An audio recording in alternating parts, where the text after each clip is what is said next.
این زنان هنرمند ناحیه میر سید علی حمدانی با چنین صنعت و هنری بالای خود معرفی‌گر فرهنگ خلق تاجیک در این منطقه می باشند. در حیات تاریخ فرهنگ ناحیه میر سید علی حمدانی نام این زنان اشتراکچیان نمایش هنرهای مردمی در فستیوال آزمون تلویزیونی بوستون 2017 ثبت می‌گردند. در نمایش هنرهای مردمی هنرمندان جماعت‌های دهات ناحیه مال و اشیاءهایی را به نمایش گذاشتند که توجه اعضایان حکمان را به خود جلب نمودند.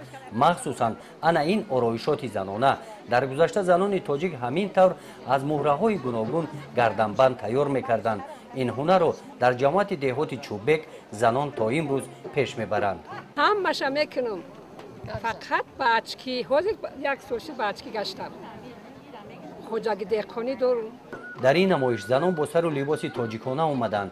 اعضایان حکمان به هر یک مال و اشیایی که در این نمایش پیشنهاد کرده شدند با توجهی بلند نظر کرده به هنرمندان اظهار سپاس می نمایند. در این نمایش سوزنی ها، گلدوزی های گوناگون، چادری عروسی، میانبند از همه جماعت ها پیشنهاد گردیدند. در این گوشه نمونه کارهای دختران هستند که با هنری بافندگی مشغول می باشند. در این ناحیه دختران ادرس و اطلس می بافند.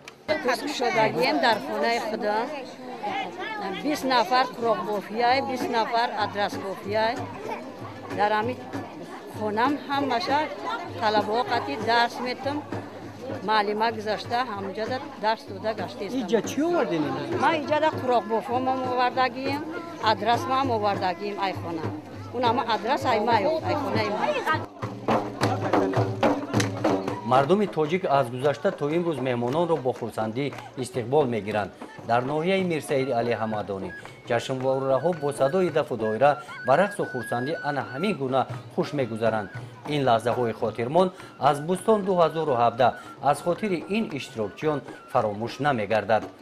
گزارش خواجه نظریف خدای نظر ظهورов از ناحیه میر سید علی حمدانی برای برنامه اطلاعاتی نوید.